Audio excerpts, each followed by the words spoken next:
Today, I'm going to show you how I built a desktop recording app using Recall.ai's Desktop Recording SDK. The Desktop Recording SDK lets you record meetings via a desktop app on your computer without a bot having to join the meeting. When the meeting ends, you get to access a plethora of meeting data such as speaker labels, meeting transcript, link to the meeting recording. I'm going to demonstrate how it works by first jumping onto a meeting with my coworker.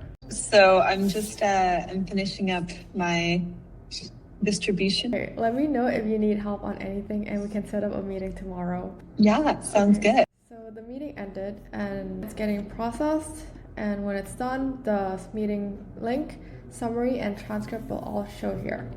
So these were the participants of the meeting. This is a recording of the meeting, the transcript, and also summary and insights from the meeting.